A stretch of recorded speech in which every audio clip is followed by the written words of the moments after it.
Vous écoutez l'émission Il est écrit en balado-diffusion. Il est écrit, c'est un autre regard sur le monde et nous-mêmes à la lumière des pages de la Bible. Bonne écoute.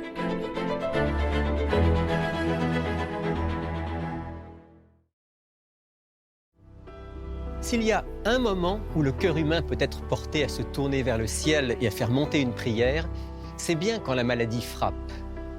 Quand ils sont gravement malades, même les moins religieux d'entre nous ne sont pas insensibles à une prière faite en leur faveur. Qu'elle nous touche personnellement ou qu'elle affecte un de nos proches, la maladie crée souvent un sentiment d'impuissance et un grand besoin de soutien, de réconfort, d'assurance. Et c'est sans aucun doute un moment où il faut prier. Bonjour à chacune et à chacun, très heureux de vous retrouver dans Il est écrit aujourd'hui. Notre émission est donc consacrée à la prière et à la maladie, un sujet qui revient très régulièrement dans nos échanges avec nos auditeurs, en particulier à travers les nombreuses requêtes de prière qui nous parviennent. Vous savez d'ailleurs que sur notre site web, il est écrit.tv ou par téléphone, vous pouvez nous faire parvenir vos requêtes de prière, celles qui vous tiennent particulièrement à cœur et pour lesquelles vous souhaitez être accompagné et soutenu. Quand on réfléchit à la prière pour les malades, il y a plusieurs questions qui se posent. Par exemple, quelle démarche médicale devrait-on faire parallèlement à la prière ? Celui ou celle qui réclame la prière, aurait-il des changements à faire dans son mode de vie pour favoriser la guérison ? Y a-t-il des démarches spirituelles ou des démarches relationnelles qui doivent aller de pair avec la prière pour la guérison ? Y a-t-il des gestes symboliques qui devraient être associés à la prière pour le malade ? Je vais prendre quelques instants pour réfléchir à ces questions et pour lire quelques textes de la Bible qui éclairent le sujet. Mais avant cela, je vous propose d'écouter un témoignage, le témoignage de notre ex-collaboratrice très appréciée, France Béchard. France a fait face à la maladie depuis sa jeunesse et derrière son sourire, sa gentillesse constante, se cachait parfois une grande souffrance. C'est sa foi en Dieu qui lui permettait de continuer à être au service de sa famille et de son prochain. France a vécu une expérience particulière en lien avec la maladie et la prière. Il y a quelques mois, on est allé la rencontrer chez elle, dans l'Anneau d'Hyères, et elle nous a raconté son histoire en toute simplicité. Une histoire de maladie sans issue, de douleur intense, de cris vers Dieu, de prière, de foi et finalement d'intervention divine. Voici son témoignage.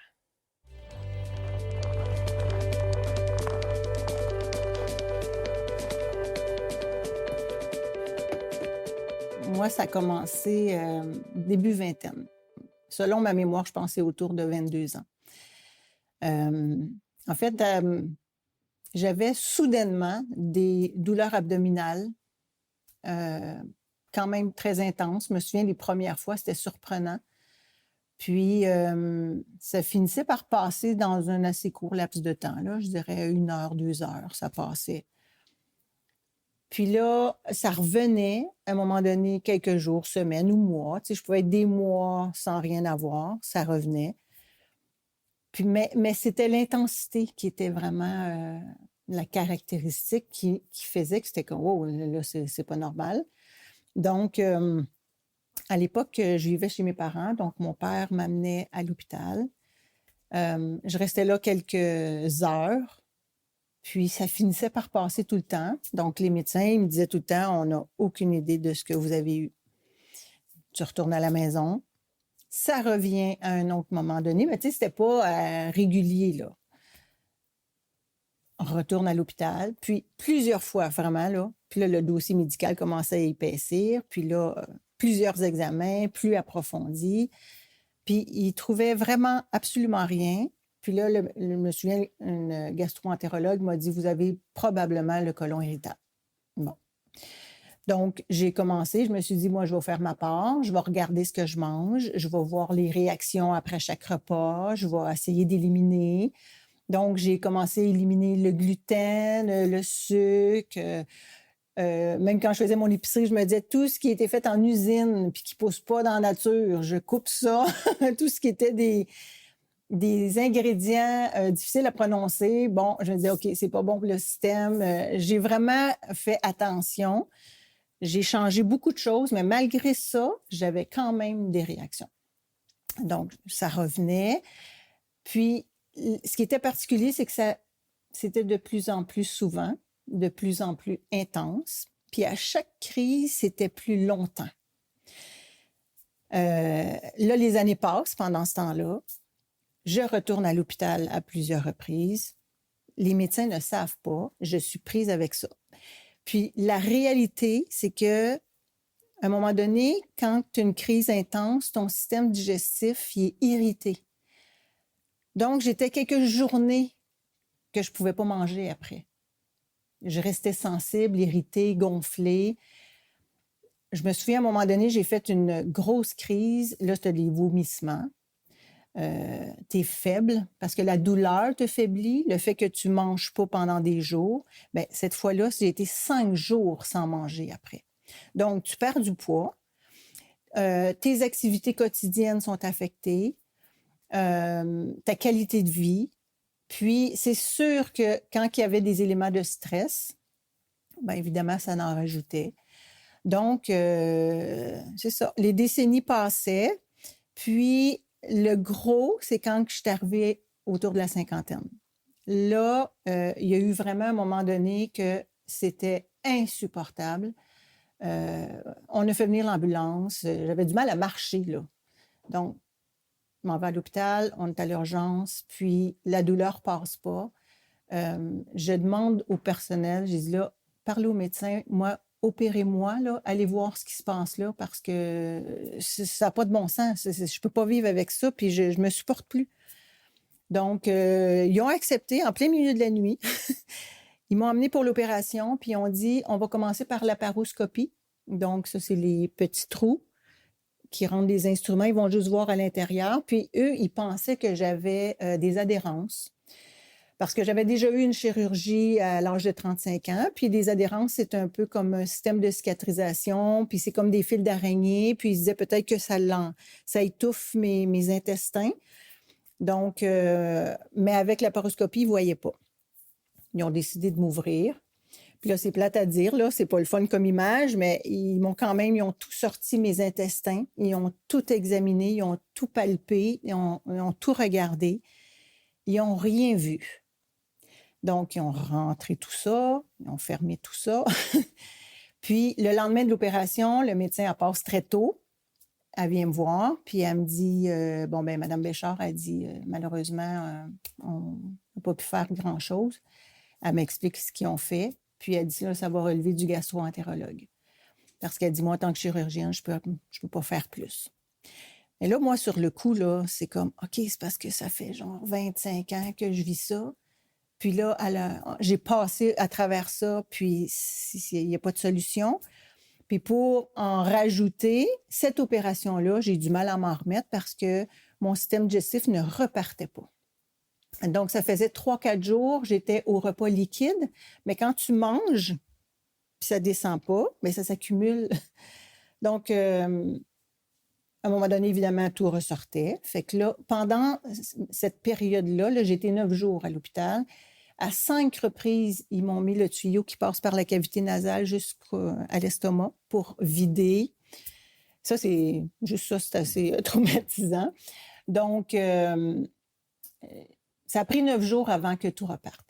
Mais le 4e jour, là, je me souviens, en plein milieu de la nuit, j'ai les mains sur mon ventre, puis je dis, Seigneur, il faut que tu fasses quelque chose parce que mon système ne repart pas. Puis il n'était pas question que je sorte de l'hôpital tant que mon système digestif ne repartait pas. Donc, j'étais en train de prier, ça, je m'en souviens. Puis je dis, Seigneur, il faut que tu fasses quelque chose. Puis là, je lui parle.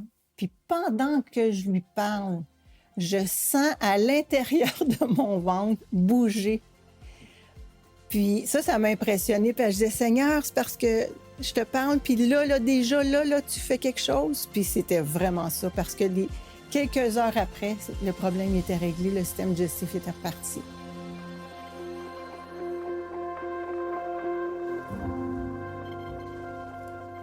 Donc ça, c'est une première réponse extraordinaire que j'ai eue. Puis, je suis sortie de l'hôpital. Ça a été long quand même. Quand tu es ouvert, il faut que tu remontes. Puis, ça n'a pas été long, quelques mois après, encore une crise. Oh, là, c'était quelque chose, là. Bon, parce que ce que je tiens à dire, c'est qu'au fil des années, émotionnellement, psychologiquement, physiquement, tu es irrité, tu es fatigué de supporter la douleur. C'est comme si la douleur, tu n'es plus capable de l'endurer avec toutes les conséquences qui viennent avec. Tu es comme épuisé. Puis là, j'étais retournée à l'hôpital. J'ai resté 4 jours. Là, le gastro-entérologue, il m'a fait passer un entéroscan.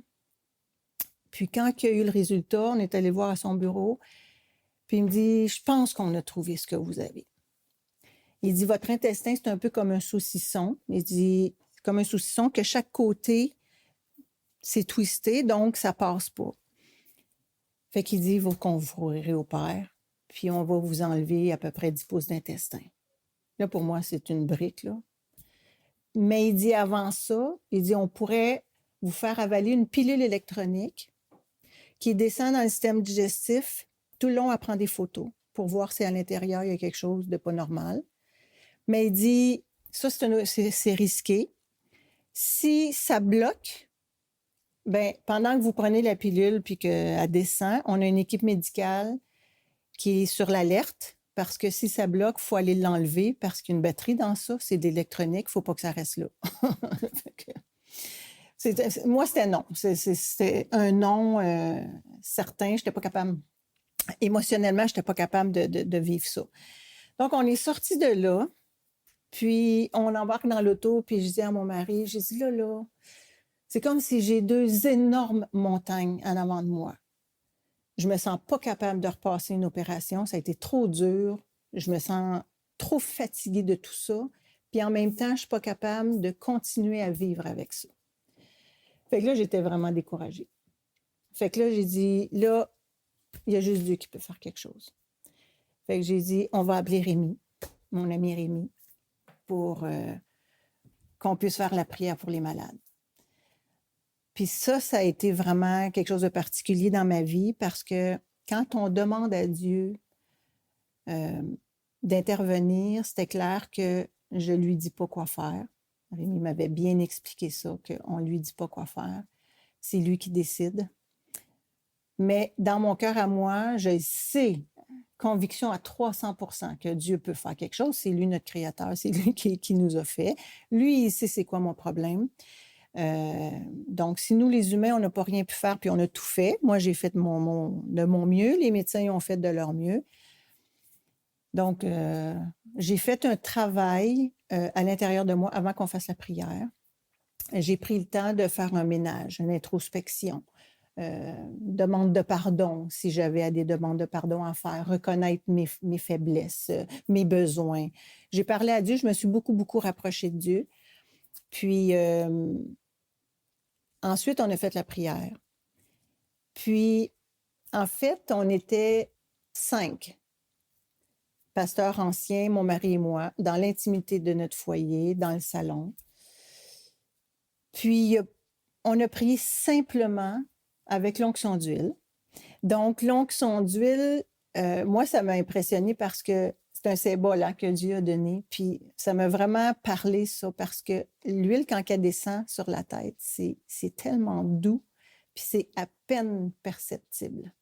Tu le sais, tu la sens, mais c'est tellement discret. Puis, alors, on a prié. Il n'y a pas eu de manifestation quelconque. On a terminé, chacun est retourné chez soi. Puis, 3 jours après, parce que je tiens à préciser qu'à tous les jours, j'avais soit une irritation, un gonflement, mal au ventre, un inconfort, tous les jours. Parce que ça avait tellement monté en crescendo pendant les années que c'était devenu très insupportable. Puis c'était tout le temps. Donc, 3 jours après, je suis dans la voiture avec mon mari. On revenait de je ne sais où. Puis, j'ai dit à Romain, c'est parce que là, j'ai comme pas mal au ventre, je sens rien.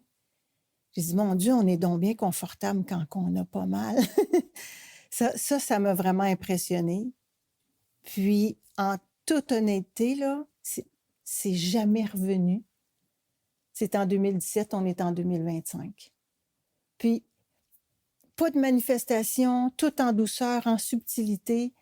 Puis pour moi, là, ça, c'est vraiment un énorme miracle parce que c'est quelque chose qui m'affectait à tous les jours de ma vie depuis plus de 25 ans. Puis ça, je disais tout le temps, ça n'a pas passé dans les journaux, ça n'a pas passé dans les réseaux sociaux, il n'y a personne qui l'a su, sauf mon entourage et moi. Puis inévitablement, c'est Dieu qui a fait quelque chose. C'est impossible que ce soit le hasard. Parce que même ma propre mère, qui est plus ou moins croyante, elle me dit tout le temps, c'est bizarre hein, que depuis ce temps-là, tu as plus mal. Mais je dis, c'est sûr que c'est Dieu, c'est pas le hasard. Donc, moi, je tiens vraiment à dire que, tu sais, on lit la parole de Dieu, on voit des miracles, mais les miracles, là, il y en a encore. Puis je sais que Dieu, quand il fait un miracle, c'est pas pour impressionner, c'est pour faire du bien, puis c'est pour montrer qu'il est là. Puis moi, je remercie Dieu parce qu'il est dans ma vie, je l'aime beaucoup. Je sais que je ne suis pas parfaite, mais je garde ma relation avec Dieu. Puis je compte tellement sur lui quand il y a des moments où on est impuissant ou complètement à bout, là Dieu y intervient. Puis, mon Dieu, il faut croire en Dieu parce que moi, je l'ai vécu, puis c'est pas le hasard, puis c'est extraordinaire. Donc, j'ai beaucoup, beaucoup de reconnaissance, puis je confirme que Dieu a agi dans ma vie, et qu'il a fait un beau miracle.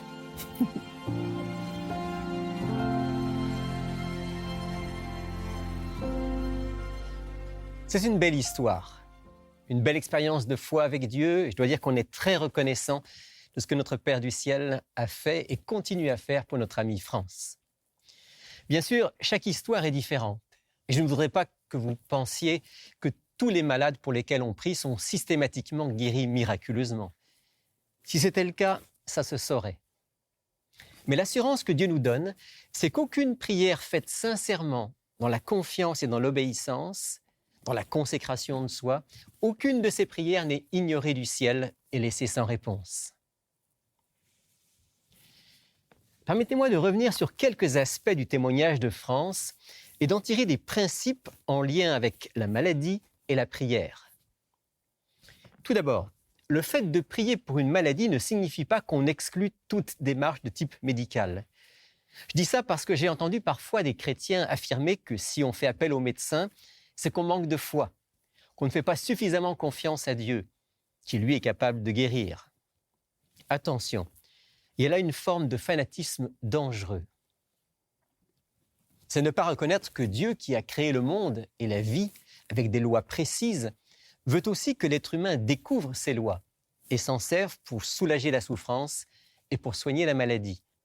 Non, Dieu n'est pas contre la science et contre les avancées qu'elle permet dans le monde de la médecine, pour soulager, pour soigner, pour restaurer. Dois-je d'ailleurs vous rappeler que l'un des 4 évangélistes, l'un de ceux qui a rapporté l'histoire du Christ, était un médecin. On en trouve la trace dans l'épître de Paul aux Colossiens, au chapitre 4 et au verset 14. Luc, le médecin bien-aimé, vous salue, ainsi que Démas. En fin de compte, la guérison vient toujours de Dieu, parce que les médecins doivent utiliser les mécanismes que Dieu a mis en place dans les êtres vivants pour que la guérison ait lieu. C'est une sorte de collaboration. Le chirurgien répare un os brisé, transplante un organe ou enlève une masse cancéreuse, mais ce sont les mécanismes divins de la vie qui permettront la guérison. Un autre aspect que je retiens du témoignage de France, c'est qu'elle a fait tout ce qui était en son pouvoir pour combattre sa maladie. Vous savez, bien des maladies sont la conséquence de nos erreurs, d'un mode de vie malsain, de la transgression des lois de la vie que Dieu a instituées. Et dans ce cas-là, parallèlement à la prière, il doit y avoir une réforme, un changement dans nos habitudes de vie.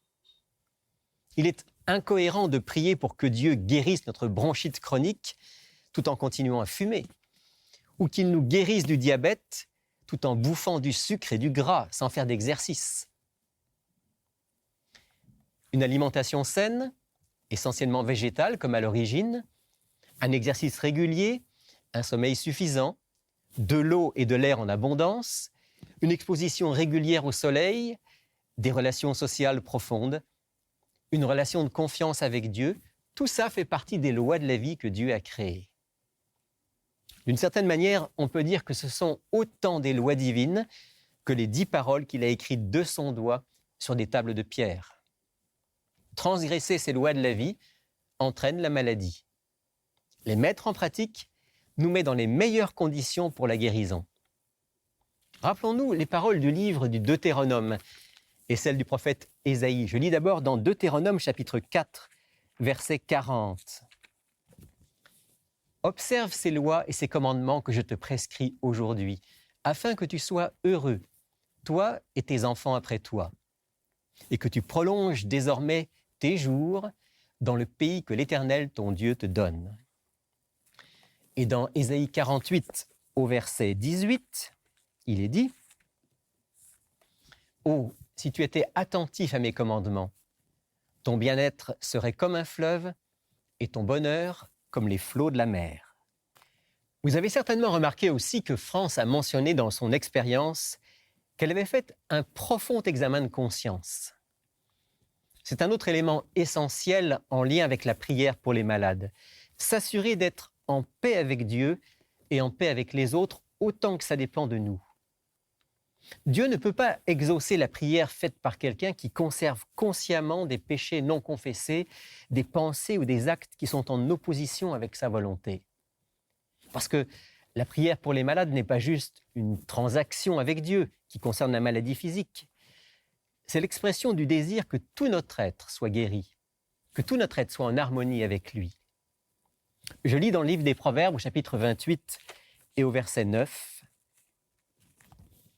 « Si quelqu'un détourne l'oreille pour ne pas écouter la loi, sa prière même est une abomination. » Et être en paix avec Dieu et avec les autres implique évidemment d'avoir demandé pardon à ceux que nous avons pu offenser ou pardonner ceux qui nous ont offensés. Ce n'est pas une démarche facile, mais c'est tellement libérateur. C'est un chemin qui prépare la guérison physique en apportant la guérison de l'âme. D'ailleurs, l'apôtre Jacques, dans son épître, fait un lien direct entre la confession, le pardon et la guérison physique. Je lis dans l'épître de Jacques, chapitre 5, et au verset 16. « Confessez-vous donc vos péchés les uns aux autres, et priez les uns pour les autres, afin d'être guéris. La requête d'un juste agit avec beaucoup de force. » Je veux terminer en évoquant la prière spéciale pour les malades dont parle la Bible et que France a demandé au moment où elle souffrait beaucoup. Bien sûr, pour le malade, la prière est toujours présente. Il prie quand il tombe malade, il continue à prier tout au long de l'évolution de sa maladie. D'autres croyants prient pour lui ou pour elle. Mais il peut faire une demande d'une prière spéciale, accompagnée, d'après la Bible, d'un geste symbolique, comme nous le rappelle l'apôtre Jacques. Je reviens donc dans Jacques chapitre 5, cette fois-ci au verset 14 et 15. « Quelqu'un parmi vous est-il malade? Qu'il appelle les anciens de l'Église et que ceux-ci prient pour lui, en loignant d'huile au nom du Seigneur. La prière de la foi sauvera le malade et le Seigneur le relèvera. Et s'il a commis des péchés, il lui sera pardonné. » Cette prière est donc une prière avec onction d'huile, c'est-à-dire qu'on répand sur la tête de la personne malade un peu d'huile, comme vous l'avez vu dans le témoignage de France. C'est un symbole de la consécration à Dieu et de la bénédiction divine qui est réclamée. Alors bien sûr, l'huile n'a aucune vertu magique, mais c'est un symbole puissant, un peu comme le baptême. L'huile représente l'onction de l'Esprit de Dieu dans la vie de la personne malade, tant sur le plan spirituel que physique. Quand on a fait ce qui nous était possible pour combattre la maladie, quand on a fait pleinement la paix avec Dieu et qu'on a cherché autant que possible à être en paix avec les autres, quand on a appelé les responsables de l'Église et qu'on a prié avec foi en joignant le geste de l'onction d'huile à la prière, alors on peut s'en remettre entièrement à Dieu, avec l'assurance qu'il a entendu la requête et qu'il va se manifester. Avant de terminer, je voudrais vous inviter à vous procurer notre offre de la semaine. C'est un petit document de quelques pages que vous pouvez télécharger en vous rendant sur notre site web ou encore commander en format papier si vous ne pouvez pas le télécharger. Il s'intitule tout simplement « La prière pour les malades ». Et c'est un magnifique résumé à la fois des promesses divines relatives à la maladie et à la prière, et aussi un résumé des démarches que doit faire le croyant quand il est malade et qu'il veut qu'on prie spécialement pour lui.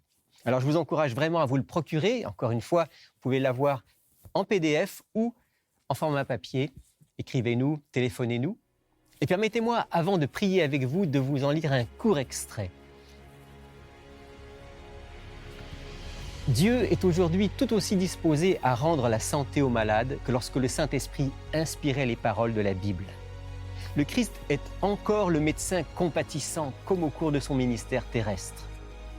En lui se trouve un baume pour toutes les maladies, une puissance de guérison pour toutes les infirmités.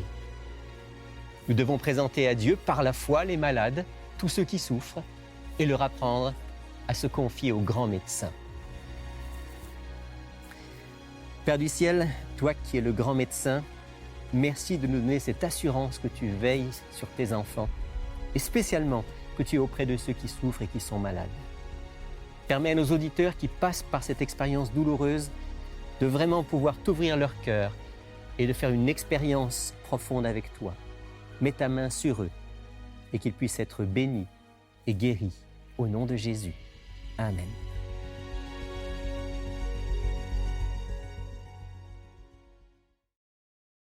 Vous pouvez commander l'offre de la semaine sur notre site internet ilestécrit.tv ou nous joindre par téléphone au 514-729-3515 ou sans frais au 1-866-729-3515. Il me reste à vous remercier d'avoir été avec nous aujourd'hui. Et si vous faites partie de ceux qui sont malades et qui ont besoin que l'on prie pour eux, n'hésitez pas à prendre contact avec nous. On va se retrouver la semaine prochaine pour une autre émission. Mais d'ici là, souvenez-vous, il est écrit « L'homme ne vivra pas de pain seulement, mais de toute parole qui sort de la bouche de Dieu. »